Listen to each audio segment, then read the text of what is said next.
persiapan buat apply beasiswa gitu, dokumennya dan segala macamnya perlu apa aja? Itu nggak enak sama sekali, itu betul-betul bawa nama negara. Pernah nggak sih seseru-serunya hidup di sana itu bisa diem di pojokan terus? Itu man. Di gereja pun bahkan ada tempat sholat.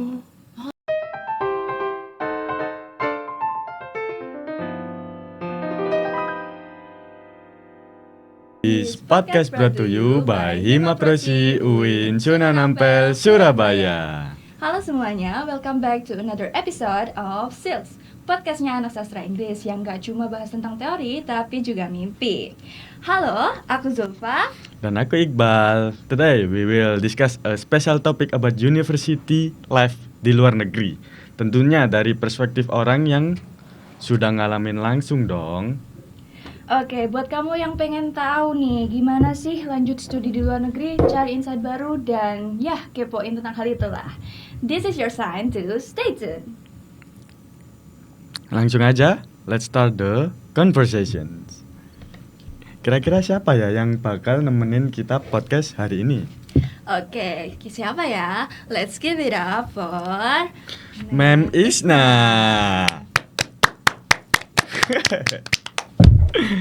Oke. Oke, mungkin yang pertama bisa kenalan dulu nih, Mem. Kan kita tadi udah kenalan ya.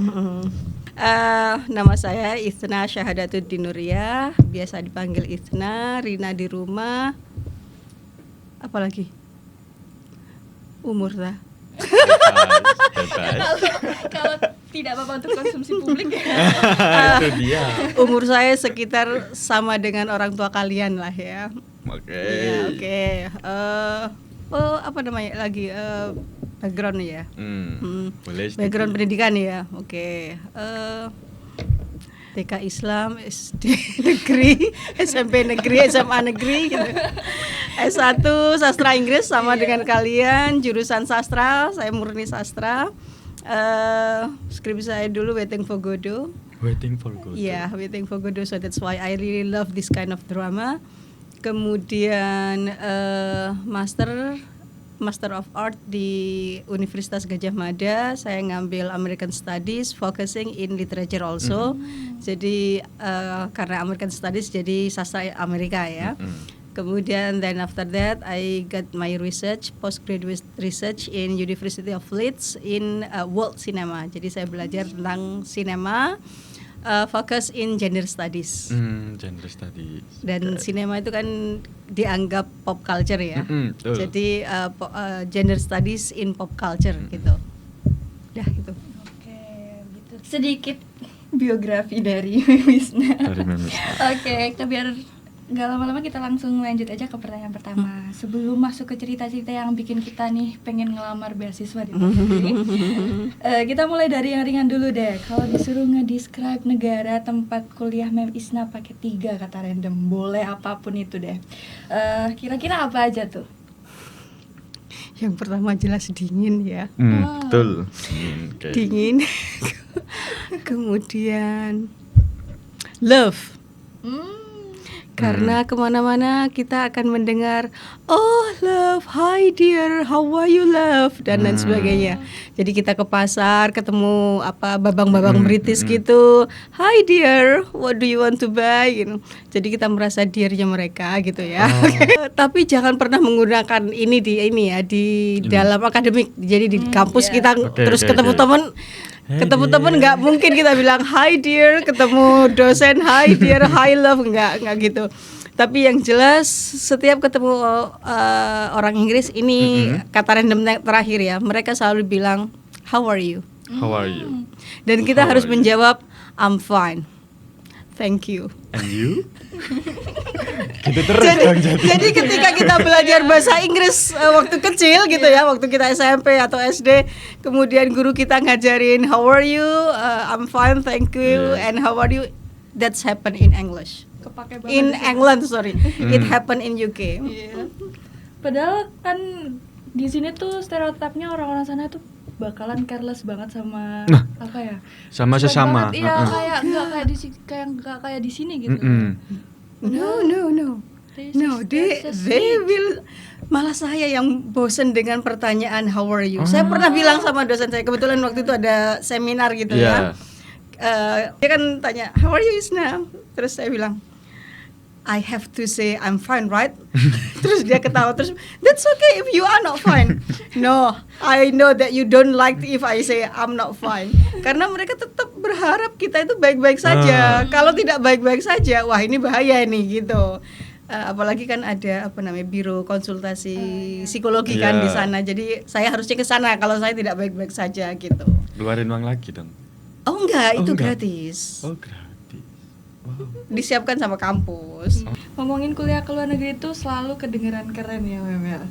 Pastilah. Ya, ya. Pasti Dulu saya juga Pasti berpikir toh. begitu. Itu tuh pasti banyak hal yang harus disiapin. Nggak cuma Betul. mimpi terus Mm. udah kita nekat aja. Kita cuma bisa bahasa Inggris pakai Google Translate, nanti digini-giniin aja ke orang-orang. Nggak cuma kayak gitu. Kalau buat akademik nih, apa aja sih hal penting yang benar-benar dibutuhin buat bisa lanjut studi ke sana, dan mungkin bisa dijelasin dari itu sih mentalnya apa, terus persiapan buat apply beasiswa gitu, dokumennya dan segala macamnya perlu apa aja. Oke. Ini tergantung ya sebenarnya mau pada level apa kita mau apply. Well yes, saya pernah juga mengalami kondisi seperti kalian, merasa bahwa kuliah di luar negeri itu keren. Tapi pernah juga pada satu titik saya merasa tidak pede. Wah, kenapa itu, Mak? Benar, saya nggak sampai suatu saat waktu itu saya ikut workshop ke Australia. Berapa tahun yang lalu ya? 12 tahun yang lalu kayaknya. Udah lama ya. Ya, udah lama. Udah Kalian, lama. saya nggak tahu kalian sudah lahir apa enggak itu ya. Sudah. Kebetulan saya satu kamar itu dengan dosen-dosen yang lain gitu ya. Di waktu itu masih IAIN ya. Mereka tuh bilang begini, eman loh Mbak Isna, karena waktu itu saya paling muda yang ikut gitu ya. Ya pokoknya saya baru jadi dosen 2 tahunan lah waktu itu. Jadi pokoknya betul-betul junior, nggak tahu apa-apa. Kebetulan waktu itu keterima, ya udah saya ikut gitu kan.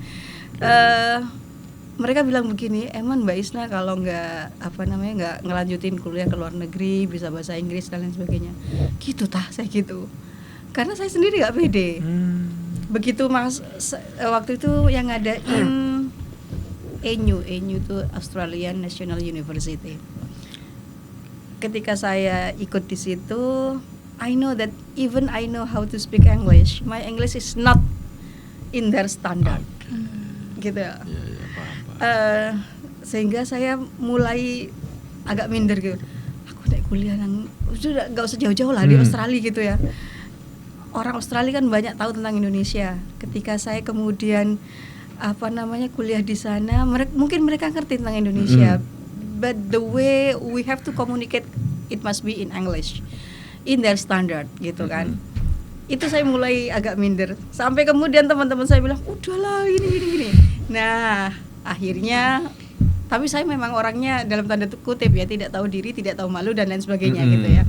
Karena saya pikir begini, saya apply, kalau saya gagal tidak keterima ya udah nggak apa-apa. Toh orang itu nggak kenal saya kok gitu. Kalau keterima alhamdulillah gitu. Nah jadi akhirnya waktu itu ada acara kebetulan Mora itu apa ya, Ministry of Religious Affairs, jadi Kementerian Agama mengadakan gitu ya, ngasih pengumuman bahwa ada beasiswa gitu ya. Tapi memang beasiswanya agak panjang gitu ceritanya. Akhirnya saya apply, dan saya zaman itu internet belum senyaman, selancar sekarang gitu ya. Saya entah kenapa waktu itu saya mudik, terus saya buka WA. Saya waktu itu masih aktif di LPM sama teman-teman. Kemudian ada salah satu teman yang sekarang masih aktif di LPM itu share bahwa nama saya ada di situ. Jadi saya tahu dari beliau. Keren. Saya nggak tahu kalau saya itu lolos gitu, Keterima, maksudnya ya. bukan keterima, lolos. Masih lolos administrasi. Saya kaget. Oke, akhirnya saya buka gitu ya. Dan dulu tuh nggak langsung masuk ke email dan lain sebagainya gitu ya. Jadi kita harus aktif untuk mencari. Kemudian ya sudah, ketika saya lolos administrasi kan saya harus wawancara, bikin IC dan lain sebagainya, sama lah dengan LPDP gitu ya. Saya harus ke Jakarta. Di sana saya akhirnya ketemu dengan penulis yang lain, ketemu sama Andrea Hirata, nanya bagaimana nulis-nulis dan lain sebagainya gitu kan. Nah, ternyata saya lolos gitu ya. Lolos tapi belum dapat kampus. Jadi saya harus cari kampus dulu. Apply ke kampusnya. Ya, nah, jadi saya mulai dari keterima beasiswa dulu, baru cari kampus. Ada orang yang cari kampus dulu, baru keterima. Itu bisa, dua-duanya bisa, asalkan ada komunikasi yang baik dengan kampus yang kita tuju. Kalau saya harus berkomunikasi dengan supervisor, calon supervisor saya. Kebetulan supervisor saya very very support me. Jadi dia oke, nggak apa-apa, kamu ini dulu misalnya gitu. Nah, kalau ke kampus yang dituju, kalau pas saya itu hanya 2 hal yang perlu di fulfill gitu ya. Pertama itu nemu supervisor. Jadi artinya supervisor ini tertarik dengan research kita. Karena tidak semua supervisor tertarik dengan research kita. Kalau misalnya kita sudah apply ke berapa ya, kalau teman saya itu soalnya sampai 33 kampus yang dia ini. Jangan dikira gampang gitu loh. Misalnya saya itu saya sudah merasa sebelum 10 kampus. Jadi sebelum 10 kampus saya apply, saya sudah merasa bahwa research saya ini kurang menarik. Jadi saya harus poles dulu. Sampai kemudian baru setelah saya poles, saya apply ke kampus baru, itu langsung dia tertarik gitu ya. Nah, kemudian dilihat IELTS-nya berapa? Waktu itu IELTS saya 6. Sementara kampus butuhnya 6,5. Jadi saya harus ikut IELTS dengan biaya sendiri. Biaya pribadi. IELTS itu sampai juta-juta ya? Iya, kalau nggak keliru 3.150. Lebih murah sih daripada TOEFL IBT. Lebih murah 200 ribuan gitu ya. 200-300an. Iya, ya begitu. Jadi yang pertama gitu ya, apalagi kalau kalian mau ke S2, yang pertama ya udah IELTS saja. Dokumen yang lain kan gampang, misalnya ijazah ya. Kalau mereka minta ijazah yang translated ya tinggal ditranslate. Sendiri. Enggak. Gimana? Kita harus menemukan penerjemah tersumpah atau atau yang certified gitu ya. Penerjemah yang certified. Kita punya nih dosen di sini yang certified translator. Itu kan tahu ya, Iqbal ya. Itu harus betul-betul bukan kita sendiri yang menerjemahkan. Meskipun misalnya kita very good in enggak harus pakai certified translator. Baik. Tapi kalau dari kampus biasanya ada ya langsung ya. Terjemahan dalam bahasa Inggris dan bahasa Arab kalau nggak keliru. Saya dulu kampus yang ini. Kalau ijazah dan transkrip ya itu biasanya kampus yang. Kalau biasanya yang diminta lagi itu kalau KTP tetap nggak ditranslate. Ini akte kelahiran itu betul. Diminta dua-duanya. Jadi yang asli dan yang translate. Apalagi ya? Kayaknya itu aja deh yang paling penting, dokumen paling penting. Lainnya bisa menyusul lah ya. Bukan menyusul. Jadi kalian dokumen itu kalian punya gitu loh. Cuman kalau misalnya butuh ditranslate ya harus ditranslate di certified translator. Udah gitu aja. Jadi cuman IELTS saja. IELTS atau TOEFL IBT dan lain sebagainya gitu. Tapi kayaknya kalau ke AAS itu maksud saya AAS ini terkenal soalnya. Artinya ada beberapa beasiswa yang menerima TOEFL ITP yang kalau nggak keliru harganya cuma 600 kalau nggak keliru. Bisa pakai itu. Pertanyaan yang ketiga. Nah, tinggal di luar negeri, apalagi buat waktu yang cukup lama, pasti butuh proses adaptasi yang nggak selalu mulus kan, Man? Dari makanan, cuaca, sampai cara orang ngobrol pun harus apa ya? Iya. Nah, harus beradaptasi. Nah, berapa lama sih waktu yang jenengan butuhin itu sampai akhirnya ngerasa ya udah sih aku apa namanya? I got this. Oke, I got this. I got this. Bisa, Tinggal ya bisa lah, tinggal di sini buat sampai sampai lulus. lulus gitu. Saya sih dari awal sudah maksudnya tidak kaget, tidak apa ya, biasa aja gitu loh. Nyaman sekali sebenarnya di sana. Beneran tidak tertarik.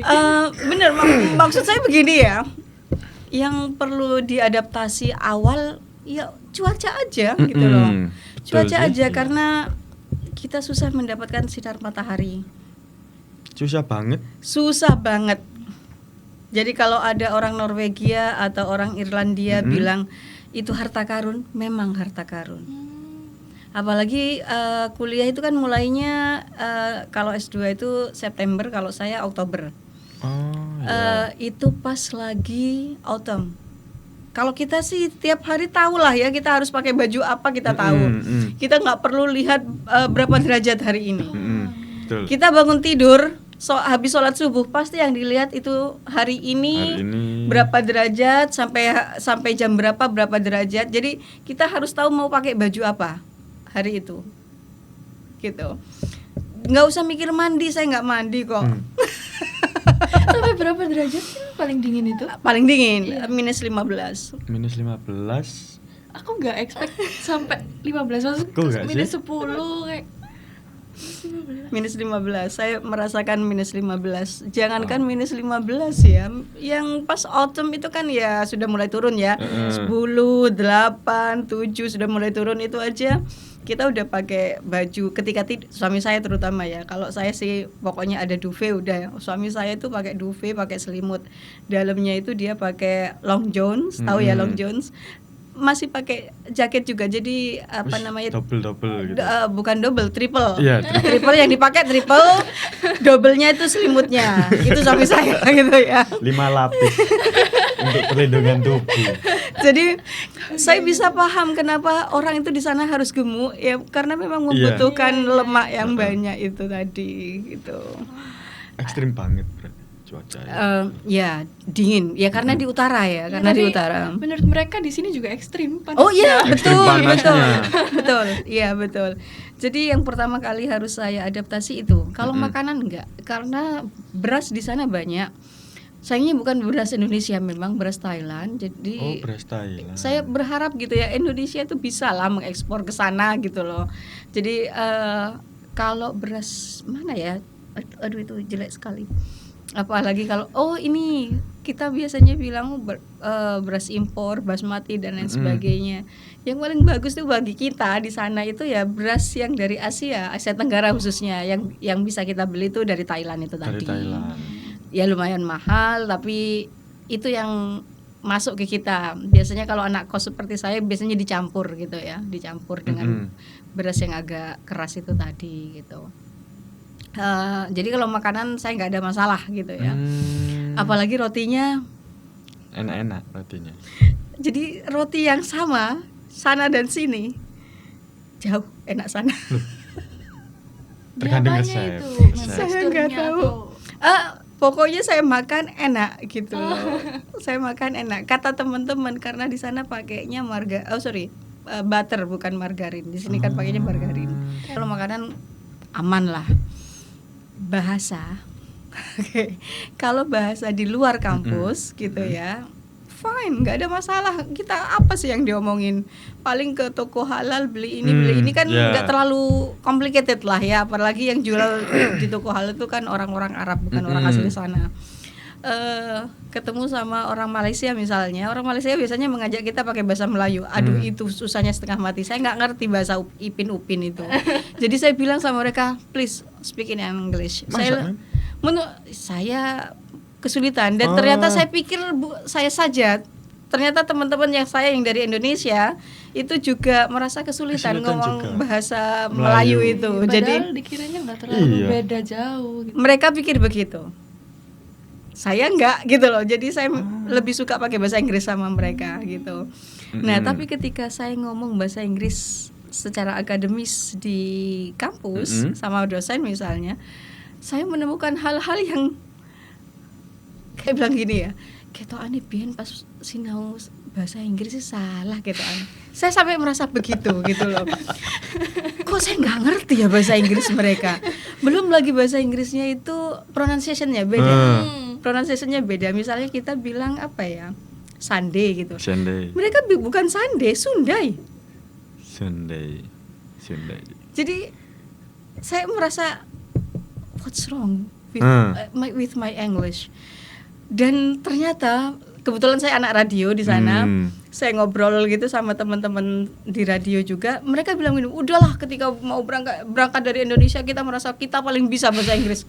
Orang lain minggir. Sampai sana ya. Sampai sana. Padahal beda banget tuh. Ini orang ngomong apa ya? Gitu kan. Terus nge-rap nggak memang kalau ngomong? Ya kalau kamu kalau Zulfa pikir nge-rapnya itu karena terlalu cepat. Iya. Dan yang ngomong orang Inggris itu ngomongnya cepat bukan cuman kita. Orang Amerika juga ngomongnya bilangnya orang Inggris itu cepat. Sampai mereka bilang begini. Ini kebetulan teman saya dari Texas ya. Dia bilang begini. Bisa nggak sih kamu tuh ngomongnya normal aja, nggak usah cepet-cepet, kita dengerin kok. Dia bilang begitu gitu loh. Saya akhirnya bahagia gitu ya waktu itu. Ternyata bukan cuma gue. Saya kan orang Indonesia ya, yang berkomunikasi setiap hari pakai bahasa Indonesia, pakai bahasa Jawa kan gitu ya. Begitu sampai di sana, saya merasa kesulitan. Ternyata bukan cuma saya, orang Amerika yang setiap hari pakai bahasa Inggris juga bilang begitu. Saya merasa bahagia gitu loh. Aku punya teman, saya bilang gitu. Ada temennya. Iya, padahal malah sama-sama pakai bahasa Inggris. Jadi cuman begini ya, orang Amerika itu ya pede-pede aja pakai bahasa Inggris karena memang backgroundnya bahasa Inggris, meskipun mereka komplain gitu ya. Beda dengan orang-orang yang saya temui, ini teman akrab saya itu dari Pakistan. Pakistan kan dulu pecahan dari India ya, dan mereka karena mereka Commonwealth country, jadi ngomongnya kan juga bahasa Inggrisnya lancar. Meskipun bahasa Inggris mereka tidak seperti orang UK, tapi mereka pede. Itu bedanya. Kita merasa bahasa Inggrisnya beda aja, kita langsung minder. Mereka enggak, beda aja. Selain cuaca, weather, yang membuat saya kaget itu ya bahasa Inggris yang ternyata it's long away gitu ya. Itu aja. Kalau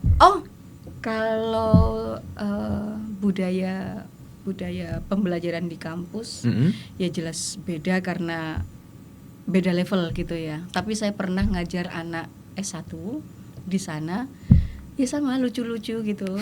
Kayak kalian gitu juga gitu loh. Jadi iya lucu. Alhamdulillah.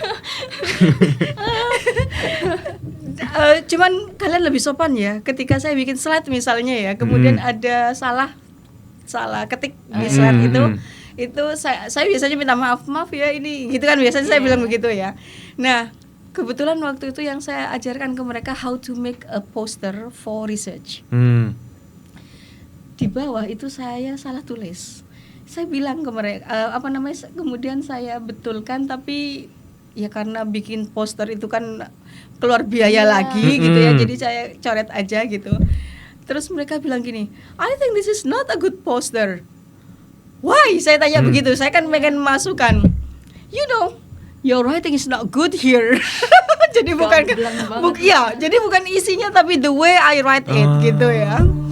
Belum ke lain-lain, baru ke situnya aja mereka sudah protes. Kalau mau bikin yang bagus tuh yang bagus aja sekalian.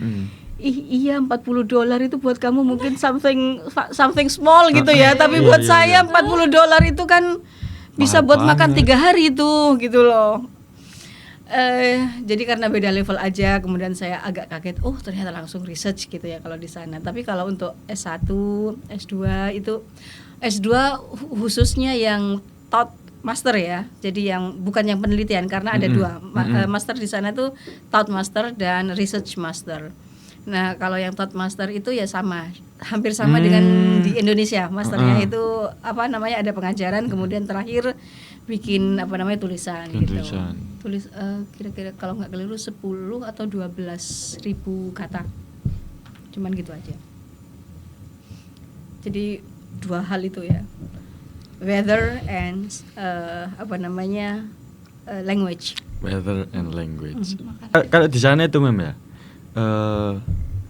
nemuin toko kayak di sini kan banyak. Di sini kan banyak sih kayak toko-toko Madura, toko-toko kelontong itu kan banyak sih. Di sana gimana Mem? Jalan dikit ketemu atau? Iya, deket kampus juga udah banyak kok. Tapi ada label halalnya itu atau gimana? Oh, kalau yang pakai label halal itu biasanya para muslim gitu ya. Ada. Jadi ini toko halal itu ada gitu. Kalau yang saya bilang apa namanya, supermarket misalnya yang terkenal di sana Morrison ya. Kalau Morrison itu dibagi, jadi kan daging ya. Dibagi aisle-nya. Ini aisle untuk yang halal, ini yang enggak. Gitu. Tapi ada juga sih semacam orang yang iseng dan lain sebagainya, yang memindahkan dari non halal ke halal itu ada, dan itu sering ditemui oleh orang-orang Indonesia, kemudian difoto dan dilaporkan gitu. Karena memang nggak boleh kan seperti itu gitu loh. Jadi mereka berusaha keras untuk bisa menjaga produknya. Kalau memang ini halal ya halal gitu. Tapi kalau saya biasanya ya belinya di dekat masjid, toko dekat masjid. Toko gitu. dekat masjid. Ya, ya betul. Betul sih. Ketika suami saya datang ya, suami saya kebetulan kan kalau Jumatan gitu ya di masjid itu, sekalian saya bilang beli daging ini ya gitu, titip.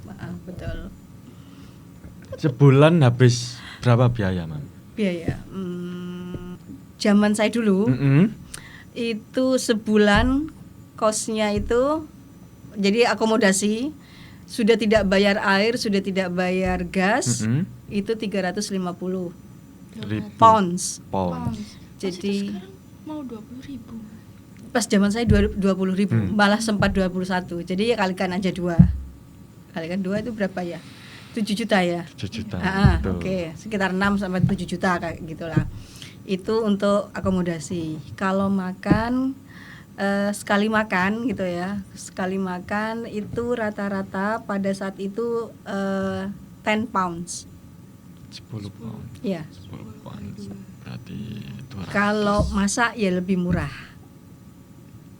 Jadi kalau misalnya kalian 3 kali makan gitu ya 30 pound sehari. Tapi kalau masak kan bisa hemat gitu ya. Mungkin 15 pound sudah cukup gitu. Bisa jadi begitu. Untuk sehari. Cuman kan kita tidak cuman makan itu aja ya, tapi kita makan snack dan lain sebagainya, jus gitu ya. Saya terutama wajib gitu minum jus, itu wajib karena kemana-mana kan jalan, jadi kita butuh butuh kalori yang agak tinggi gitu. Itu jadi sebulannya berapa ya? Mungkin 500 lah ya. 500 pound. Karena gini, dari beasiswa itu juga ngikutin average-nya orang sana itu sekitar 1.000 sampai 1.100. 1.000 sampai 1.100 pound. Iya. Sebulan. Wow. Ya, kalian juga bisa, tergantung beasiswanya ya. Kan kalian bisa kerja part time di sana. Biasanya mahasiswa itu ambil Sabtu Minggu. Tapi ada yang tidak boleh, misalnya kalian apply Aminef itu kan tidak boleh untuk part time itu nggak boleh. Part time nggak boleh. Jadi harus fokus kuliah. Ya. Kalau yang doktoral di Aminef itu kalau misalnya melebihi waktu untuk lulus itu kerja ke kampus, ke dosennya. Oh iya, saya lupa tadi, part time itu juga ditawari oleh kampus. Jadi berarti disosialisasi dari kampusnya. Iya, jadi kita dikasih email dulu gitu ya, mau mau apply atau tidak. Terus kita klik gitu ya. Nah, kemudian kita isi data kita. Nah, setiap kali ada bukan lowongan gitu ya, itu kampus akan men-share itu berapa gitu ya, misalnya jaga perpustakaan aja itu ada di situ, gajinya berapa itu ada karena ada levelnya di situ. Kemudian apa namanya ya, misalnya bersih juga ada. Jadi something that is not related with your academic itu ada, yang berhubungan dengan akademik juga ada gitu. Keren. Iya. Jadi kampusnya memberikan itu, ya difasilitasi, betul. Wow. Saya bahkan misalnya ya itu berlaku 1 tahun. Kalau sudah habis 1 tahun itu akan ditanyakan lagi, kamu masih mau melanjutkan enggak gitu.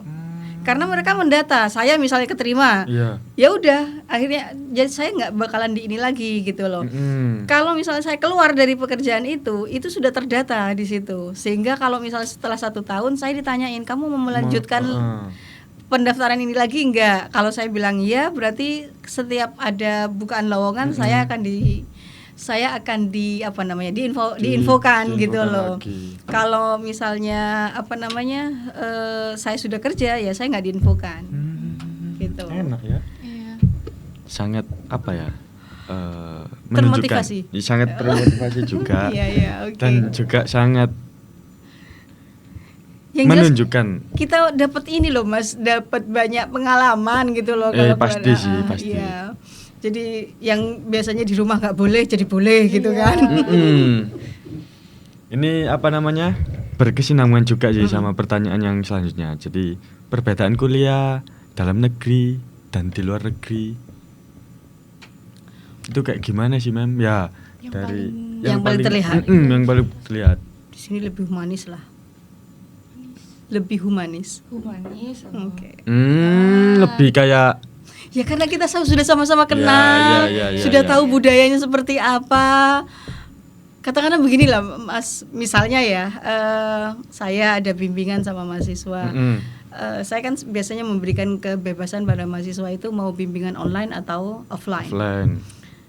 Misalnya suatu saat seperti waktu puasa kemarin, saya termasuk yang agak males gitu ya ke kampus. Jadi kalau bimbingan saya minta virtual gitu ya. Terus baru setelah Lebaran ada mahasiswa yang bilang, saya tuh kalau online nggak bisa Bu, saya kesulitan, laptop saya kameranya bermasalah misalnya begitu. Itu kan saya baru tahu dan mahasiswa tuh bisa ngomong ke saya, oh ya udah kalau gitu bilang ya kalau mau bimbingan dan kita harus ketemu di kampus saya bilang begitu. Di sana kan saya nggak bisa bilang begitu. Mau bimbingan aja itu saya harus bikin jadwal dulu. Dan mereka sudah menyiapkan aplikasinya itu gitu loh. Kalau saya nggak bikin jadwal meskipun sama-sama oke, jadi sebelumnya kita sama-sama oke dulu, jadi pakai email gitu ya. Kalau misalnya meeting, mereka istilahnya meeting ya. Meeting hari Jumat jam 3 sore gimana? Oh oke. Dia bilang is it fine? Oke, it will be fine, saya gitu kan. Nah kalau saya nggak bikin saya dalam tanda kutip saya tidak invite beliau melalui aplikasi itu tadi, beliau tidak akan nggak akan datang. Bisa jadi beliau ada acara yang lain. Makanya saya bilang di sini tuh lebih humanis ya, karena kita bisa ngomong aja kita sudah bisa paham. Di sana ngomong belum tentu loh, belum tentu kita ngerti. Belum lagi kalau mereka misalnya ini kok nggak bisa sih IT dan lain sebagainya. Kalau misalnya saya nggak bisa IT misalnya diarahkan untuk ke kantor IT, nanti diajari di sana. Dan itu bukan hal yang memalukan, biasa aja gitu loh. Ya namanya nggak bisa terus belajar kan? Iya. Nggak apa-apa kan? Dan di sana itu begini, if you don't understand, that's okay. We will prepare it for you. We will teach it for you. Just tell us. Cuman tell them itu kan butuh mental berani gitu loh. Betul. Cara ngomongnya piye gitu loh. Nah, sementara di sini karena kita budayanya sama, lahir dari tempat yang sama gitu ya. Itu lebih mudah untuk curhat. Saling memahami. Kadang saya di sana tuh saya nggak tahu harus curhat sama supervisor atau curhat sama psikolog. Karena kan di sana juga disediakan untuk itu. Saya nggak tahu harus kemana. Gitu. Nanti kalau curhat di Pak itu malah. Enggak juga. Kok gak bisa sih kamu? Dihujat, Dijudge. Iya, kalau research biasanya begitu.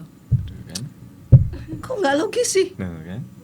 Belum udah langsung mentalnya harus Iya. Jadi kalian nulis skripsi misalnya ya, terus pada background of study saja itu tidak logis. Itu kan misalnya ya dari literature is apa sih ini? Kan gitu. Kamu masih mau membahas definisi literature yang semua orang di dunia sudah tahu. masalah lebih to the point ya kalau di sini Iya, menjaga hatinya orang. betul. Jadi menjaga hati kita di sana tuh agak susah gitu loh. Ya wis. Gak peduli gitu. Iya, itu tadi si careless tadi Ya, sih. careless. Carelessnya di situ bukan tentang how are you doing. Betul sih. Iya. Itu kan basa-basi toh. Karena kita harus menjawab I'm fine, thank you gitu kan. Kalau nggak fine itu kayak gak enak gitu. bilangnya. I'm not What's wrong fine. with you? Gitu kan. Tapi palsu banget ya. Jadi iya, in some way ya kayak maaf ya, kayak orang Jawa juga gitu kan. Ada bagian orang Jawa, tidak semua Jawa sih. Ada bagian Jawa itu yang dalam tanda kutip mendolburi gitu ya. Jadi di depan itu very polite gitu ya. Di belakang yes, misui gitu loh. Judge. Hari ini kok nemen yo. Biyen pas nang Indonesia kuliah koyo apa yo? Itu kan bawa negara kan Ya, gitu ya, loh. ya, betul. Belum lagi kalau uang apa namanya ya, uang beasiswa telat. Sehingga kita telat bayar UKT. Itu nggak enak sama sekali. Itu betul-betul bawa nama negara itu. Gitu tuh nanti dosennya agak sensi nggak? Dosennya kan nggak tahu. Gak tahu. Ya itu. Kecuali ditelepon sama bagian keuangan. Gitu. Jadi kalau kalian misalnya suatu saat kuliah di luar, uang beasiswa telat gitu ya, terus dosen kalian bilang misal, kamu mau cuti nggak? Jadi kita harus mikir gitu ya, ini kenapa disuruh cuti? Karena aku bego atau karena aku belum bayar? Gitu loh, kita mikirnya sampai kemana-mana. Ya. Overthinkingnya kita tuh apa ya? Saking banyaknya data yang ada, kita overthinking sing endi gitu kan. Apa karena itu, apa karena ini, apa karena ini dan seterusnya gitu. Ya sama-sama mengkhawatirkan semua itu ya. Termasuk ketika kita dianggap tidak mampu secara akademik itu kan ya gitulah gitu. Saya menceritakan pada kalian itu positif negatifnya aja biar kalian siap gitu. Ketika saya berangkat nggak ada orang yang menceritakan yang begini. Betul. Semuanya cuman sudahlah berangkat aja gitu. Gak dapat bocoran, Iya, gak dapat kapan bocoran. lagi? Ngapain nggak berangkat? Iya. Kesempatan kok. Oke, ke pertanyaan selanjutnya. Yang tinggal di luar negeri itu kan pastinya banyak pengalaman baru, udah cerita tadi sih banyak Betul. banget yang aku juga insightful lah. Tapi pernah nggak sih seseru-serunya hidup di sana itu bisa diem di pojokan terus, aduh ini harusnya kalau di Indonesia nih aku bisa gini-gini, aku bisa makan nasi pecel, tapi aku di sini kayak ya homesick gitulah mungkin ya. Apa sih yang paling dikangenin waktu tinggal di sana? Apa suara ting-tingnya tukang bakso? Ting ting ting. Waktu sore. Enggak.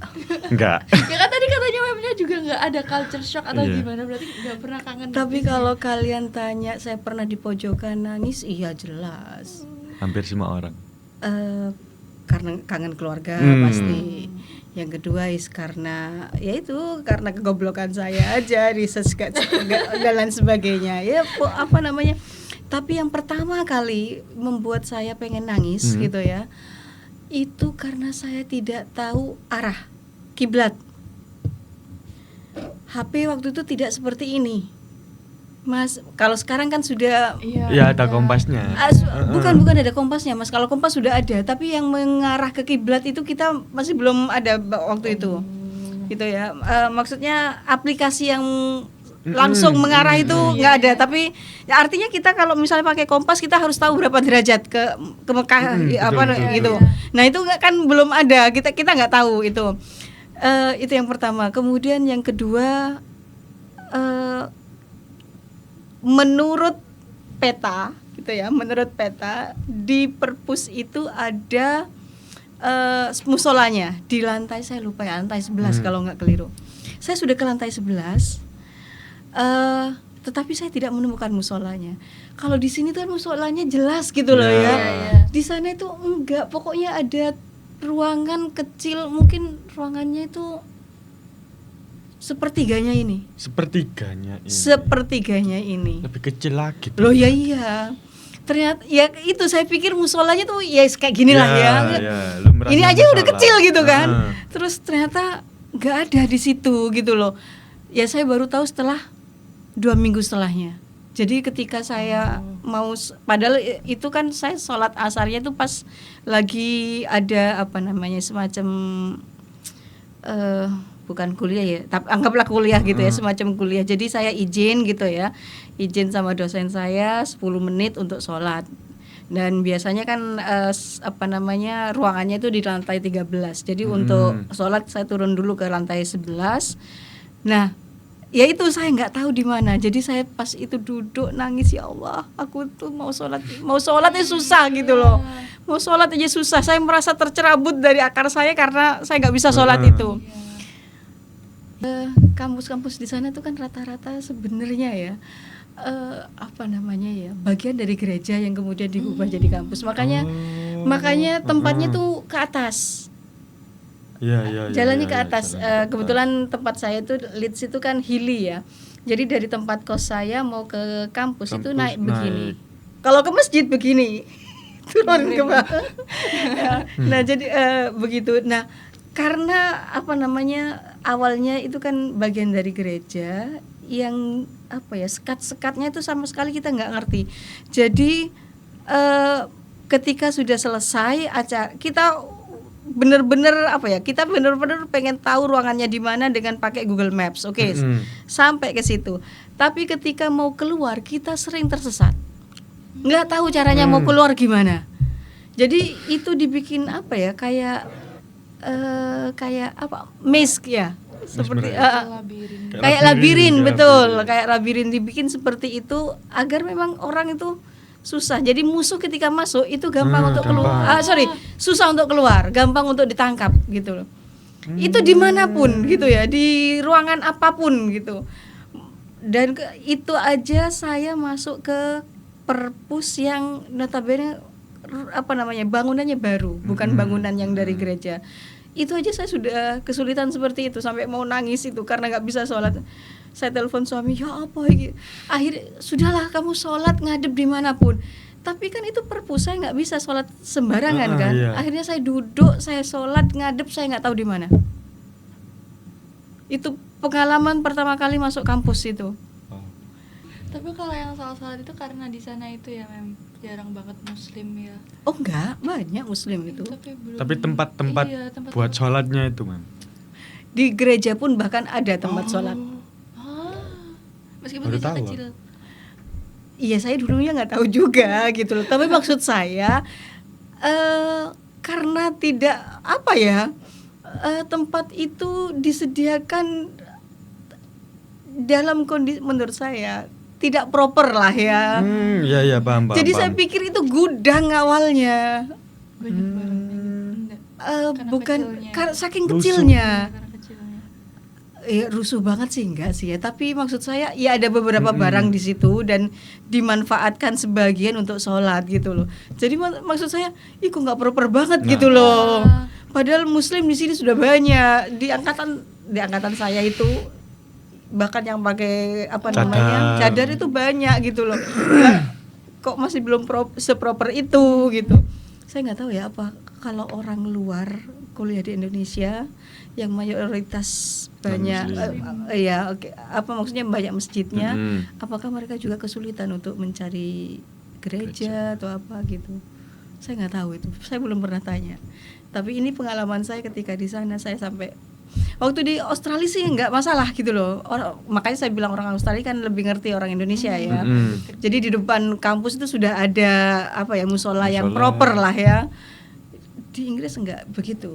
Meskipun banyak, bukan, saya tidak bilang banyak, ada beberapa gereja yang dibeli kemudian dijadikan masjid di sana. Mm-mm. Tapi ketika di kampus mereka karena berpikir bahwa ya kampus bukan tempat Tempat ibadah, ibadah. mungkin begitu. Jadi ya asal ada tempat lah Karena gitu. ibadahnya mereka kan nggak kayak kita yang setiap Tuh. hari 5 Iya, waktu, iya kan. betul. Kadang seminggu sekali, 2 minggu Iya, sekali. hari Minggu. Iya, betul. Kalau apa namanya research atau doktoral di sana itu kan punya office ya. Mm-mm. Nah, di office itu ada musola kecil juga segini. 2 kalinya inilah ya, 2 Mm-mm, kalinya, 2 kalinya meja. ini gitu ya untuk sholat. Waktu saya pertama kali di sana kan diajak keliling toh Mm-mm. sama apa namanya sama adminnya di sana lah. Terus dia buka gini, ini tempat kamu sholat. Ada orang sholat di situ, dia ketakutan. Dia bilang gitu, langsung ditutup gitu. Saya gini, kenapa kok ditutup? Dia takut gitu ya ngelihat orang sholat karena gerakan-gerakannya gitu.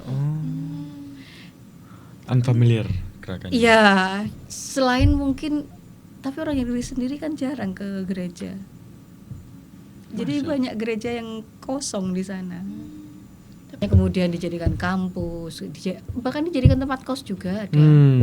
Jadikan tempat kasual. Berarti arsitekturnya masih gereja kan? Iya iya, Masih betul. arsitek. Dalamnya yang Dirubah. Hmm, Terus kalau jumatan gitu, Mam, iya. Kenapa? di Masjid yang musola, bentuk gereja. ya atau di Di masjid masjid. besar atau Di masjid besar. Di masjid besar. Di kampus ada juga namanya green room kalau nggak keliru. Gedenya seperti mana ya? Seperti dekanat di bawah. Gedenya segitu. Karena masjidnya itu tidak segede masjid kita gitu ya. Kalau pas sholat Id Mm-mm. itu dibagi 2 Dua sesi. sesi. 2 sesi. Jam 7 dan jam 10. Jam 7. Jam 7 pagi 10. dan jam 10. Gapnya lumayan jauh. Iya Enggak kan? sih, cukup itu. Karena harus keluar semuanya dulu kan gitu loh. Nggak boleh kemudian kita sholat di lapangan, nggak boleh mengganggu. Jadi umum. begitu. Belum, itu imamnya ada sendiri. Ada. Jadi ada apa ya? pengurusnya. Iya, jadi ada takmirnya Ada gitu loh. takmirnya. Tapi memang rata-rata apa orang Arab, Oh, rata-rata orang Arab. Pakistan gitu-gitu loh. Tapi memang kegiatan di masjid itu banyak. Jadi bukan cuma untuk sholat. Jadi untuk les bahasa Inggris juga ada di situ. Wih, keren. Les bahasa Inggris di Bahasa Inggris. Inggris. Iya, jadi kayak suami saya kan nggak bisa bahasa Inggris, jadi kursus di masjid situ. Isinya banyak orang luar. Gitu. Iya, betul. Aduh, Bagus sih. nggak kuat bayar kos-kosan. Nggak ada. Karena masjid pun menyediakan kos-kosan. Oh, Di sebelahnya itu ada kos-kosan dan agak mahal. Jadi misalnya saya itu 350 ya. Di situ kalau nggak keliru waktu itu ya 375 apa 400 gitu. Jadi lebih mahal. Tapi mungkin lebih gede saya juga nggak tahu. Jadi masjidnya juga punya dalam tanda kutip bisnis gitu ya untuk bisa melanjutkan kegiatan di situ gitu. Kita lanjut ke pertanyaan selanjutnya nih. Ngobrolin soal kuliah di luar negeri dan semua pengalaman luar biasa yang Mem alami.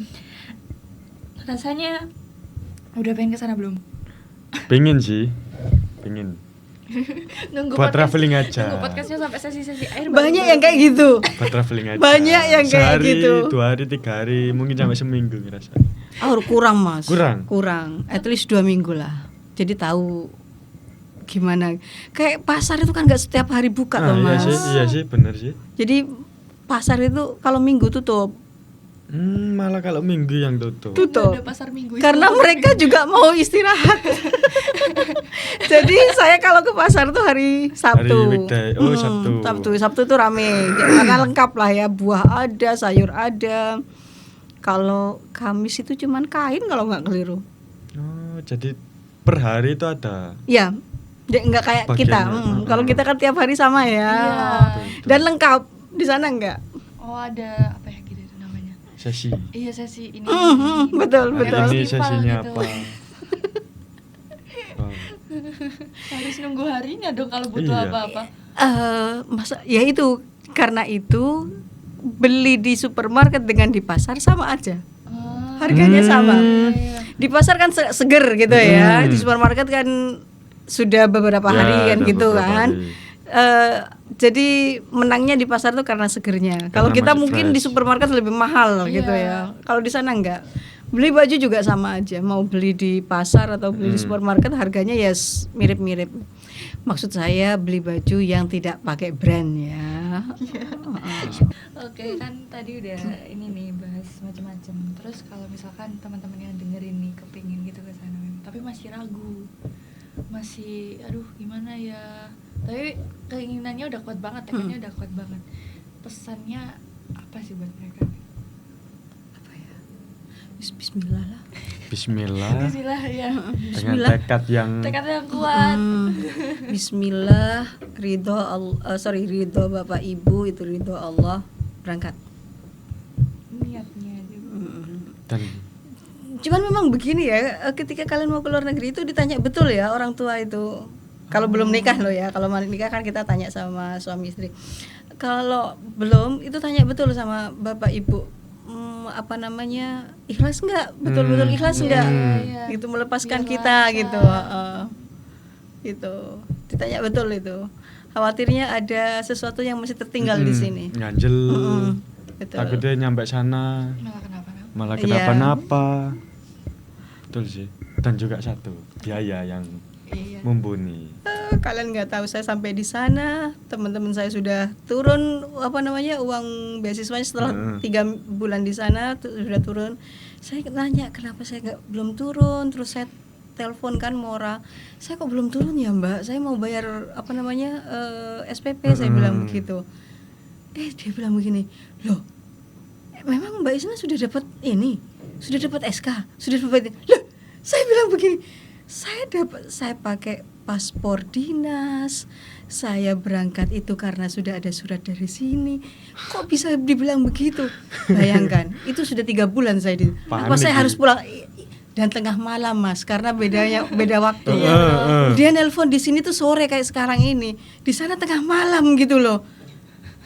Untungnya saya bangun gitu loh, saya bangun saya telepon, ada apa ya Mbak? Loh Mbak Isna ini berangkat atas perintah siapa ya? Saya gitu, Panik kayak. apa saya harus pulang saya gitu. Itu kejadian gitu loh. Jadi ya harus prepare segala sesuatunya, kalaupun terjadi kayak gitu nggak usah panik gitu ya. Ya apa namanya ya? You are not alone. There will be many friends will help you. Ya, betul. Pokoknya kalian sudah bisa dipercaya sebelumnya. Termasuk kita harus baik loh ya sama teman-teman kita di sana. Jadi apa ya? Pokoknya jangan sampai merugikan teman kita gitu loh. Karena nanti ketika kita ketahuan merugikan, katakanlah cuma 50 pound tapi kalian merugikan teman, itu nggak dipercayanya lama iya. gitu loh. Imbasnya Dan ditandai gitu. Sampai teman yang belum datang itu sudah dikasih tahu. Kamu nanti jangan deket-deket sama ini ya. Kalau misalnya mau menggantikan apartemennya dia, mending gantikan apartemen orang lain aja daripada yang ini gitu. Mengajak-ajak gitu. Iya, jadi kepercayaan itu penting. Oke, lanjut. Tadi kita ngobrolin yang seru-seru. Banyak banget Seru banget. wawasan yang kami dapat dari Memisna. Ya semoga menginspirasi ya. Amin. Jangan membuat kalian mundur. Ya buat audiens ini. Ya, buat teman-teman semoga terinspirasi juga. Semua soal perjuangannya kuliah di luar negeri kayak apa, sampai apa namanya nyari tempat sholat pun itu. Iya, ya ampun di Yang- Inggris nggak gitu. Wow. Tapi sebelum kita benar-benar nutup episode hari ini, kami ada satu pertanyaan. Apa tuh? Kalau diibaratkan perjalanan Mem Isna kuliah di luar negeri digambarkan lewat satu lagu apa itu? Dear God. Dear God. Iya. Iya, betul. Avenged Sevenfold. Iya. Ya karena saya kehilangan bukan cuma kehilangan ya, loss in direction itu tadi gitu ya. Saya sempat nelpon suami saya. Jadi apa namanya ya? Tersesat itu bukan cuma di jalan. Tersesat di jalan itu kan sudah biasa ya. Di dalam ruangan pun saya tersesat. So then when my husband send that kind of song to me, saya merasa bahwa suami saya mendoakan bahwa please Allah help my wife gitu ya untuk menemukan ini gitu. Jadi itu dari perspektif dia sebagai suami ya. Kalau saya ya mikirnya ya dear God juga gitu ya.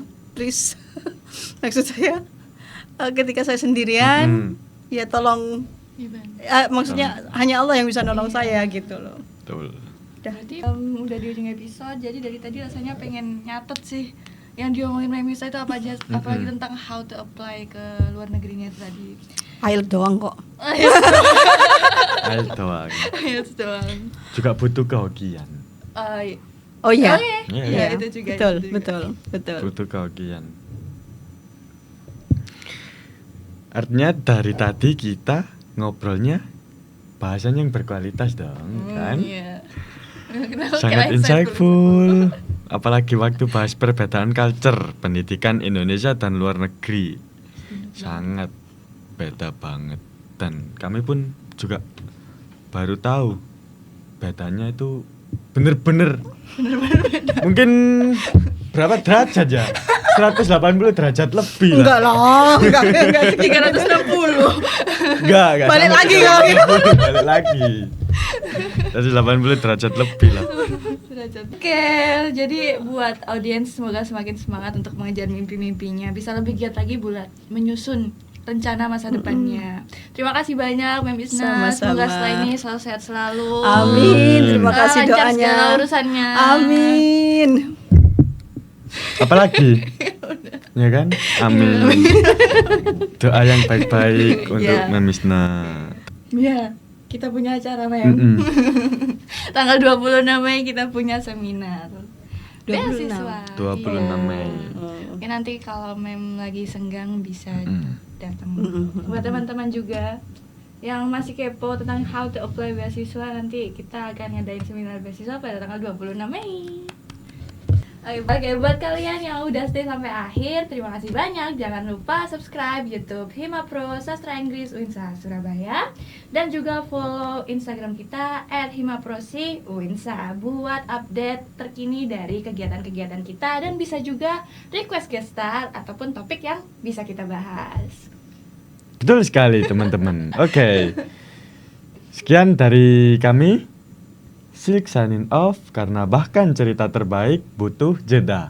Bye.